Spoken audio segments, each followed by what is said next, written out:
बाकी बैठ जाओ भाई, हाँ बैठ जाओ, बाकी बैठ जाओ।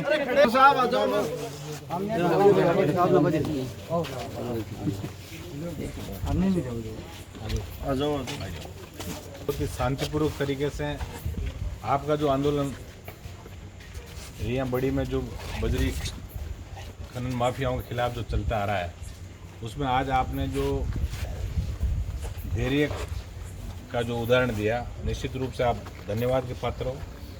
मैं युवा साथी जो है, आपसे मैं यही निवेदन करूंगा, आंदोलन चाहे कोई सा हो, जब तक आंदोलन में अनुशासन नहीं होगा, हम सफलता की सीढ़ी को कभी उस सीढ़ी पर चढ़ नहीं पाएंगे। सारी बातें अभी प्रशासनिक अधिकारी भी मौके पर आए हुए थे, ये तय किया कि अभी जो ड्रोन का जो सर्वे हुआ उसकी रिपोर्ट टेक्निकल कारण से नहीं आ पाई।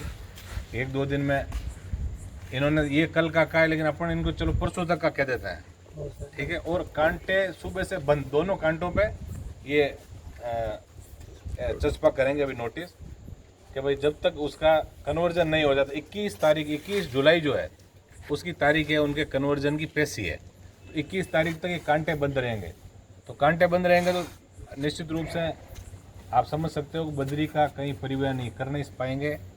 और 2 FIR, जानलेवा हमला और गाड़ियों की टक्कर मार के और फायरिंग वगैरह जो भी सारा इन लोगों ने आज जो कृत्य किया, उनको लेके 2 FIR भी हम लोग दर्ज करवा रहे हैं। आपको भरोसा दिला के जाना चाहते हैं कि आपकी बिल्कुल जीत होगी जो आंदोलन आप कर रहे हो, लेकिन इतना ध्यान आपको रखना है, वो लोग चाहे कुछ करें, हम उनका उत्तर हम बिल्कुल लोकतांत्रिक तरीके से देंगे। शांतिपूर्वक आंदोलन अपना चलना चाहिए, किसी से अपना बैर नहीं। लेकिन उन खनन माफियाओं को, जो बजरी माफिया है, उनको ये भी नहीं है कि करणी माता का ओरण हो, चाहे गौशाला और चाहे किसी की ज़मीन, हम उसको खोदने नहीं देंगे। हम ये पूरा प्रयास करेंगे इनकी लीज भी कैंसिल हो। और आप लोग जिन मुद्दों को लेकर बहुत लंबे समय से जो आंदोलन कर रहे हो, इस आंदोलन में भी निश्चित रूप से माँ करणी जी का आशीर्वाद मिलेगा, अपने को सफलता भी मिलेगी। अभी आगे की जो भी रणनीति होगी, एक बार सारा काम इनका बंद है। अभी अंदर जो पुलिस के अधिकारी थे, इनके साथ भी विचार विमर्श किया। अब यदि कोई बिना नंबर की गाड़ियाँ आप जैसी बता रहे 044 जो भी कोई आपको ऐसी गाड़ी दिखे, आप बिना झिझक के पुलिस को भी इन्फॉर्म करो। अपना पुलिस के किसी कार्मिक से कोई उससे वेर नहीं है, लेकिन यदि आपको लगता है वास्तव में कि कहीं ना कहीं आपके हित के ऊपर वो कुठाराघात करा, तो आप उसकी सूचना हमें दो। हम बड़े अधिकारियों तक आपकी बात, आपकी भावना भी पहुंचाएंगे। हम सबका एक ही कर्तव्य है, इलाके के अंदर शांति रहे, लोगों को सही दिशा में चलने की बात हम हमेशा कहते आए। आगे भी हमारा प्रयास रहेगा कि इलाका जो शांतिपूर्वक तरीके से शांतिप्रिय इलाका है, इसमें कुछ लोगों ने जो शांति तोड़ने की जो प्रयास किया है, हम उनको नेस्तनाबूद करेंगे। और आप लोगों को न्याय का ये भरोसा हम दिला के जाना चाह रहे हैं कि बजरी माफियाओं की हम बिल्कुल यहाँ ठीक से इनका इलाज भी करेंगे। इस बार मिलके कुछ कमियां हो सकता है, पहले जो बड़े बजरी माफिया थे, पिछली बार 2 साल पहले भी यहाँ इसी धरती से आंदोलन शुरू किया, हमने बड़ा प्रयास किया। और हमारे प्रयास का नतीजा ये रहा कि 49 करोड़ रुपए की पेनल्टी जो है, वो पहले जब हनुमान जी बेनीवाल के नेतृत्व में यहाँ बड़ा आंदोलन बजरी का किया था, 49 करोड़ रुपए का जो फाइन संबंधित फर्म पे लगा, मेघराज सिंह पे 294 करोड़ का फाइन भीलवाड़ा के अंदर लगा। इस बार भी हमारा एक प्रयास है कि इन दोनों बजरी लीज की धारकों ने यदि अवैध खनन किया है, कहीं स्टॉक से ज़्यादा इन्होंने इकट्ठा किया है, तो इनको बिल्कुल बहुत बड़ा हर्जाना चुकाना पड़ेगा। कानून के हाथ लंबे हैं, बशर्ते कि हम सब लोग कागज़ के ऊपर चलें। ये इस चीज़ का आपको भी ध्यान रखना है, शांति से अपना आंदोलन चलाएं।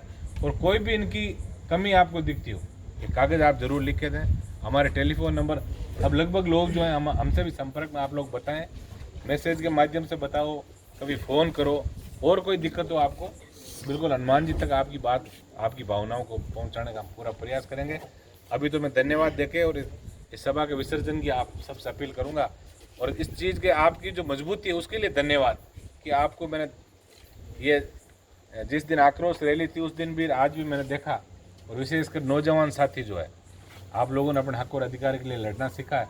रात को 1-1, 2-2 बजे तक जो व्यक्ति सड़क पे शांतिपूर्वक तरीके से, लोकतांत्रिक तरीके से यदि आप लोगों ने आंदोलन करना सीख लिया तो कोई ऐसी चीज़ नहीं है जो आप प्राप्त नहीं कर सकते। लोकतांत्रिक व्यवस्थाओं के अंदर हमें अपने हक और अधिकार के लिए हमें लड़ना सिखाया, बस शर्त कि हमारी लड़ाई जो है वो सही लोकतांत्रिक तरीके से हो।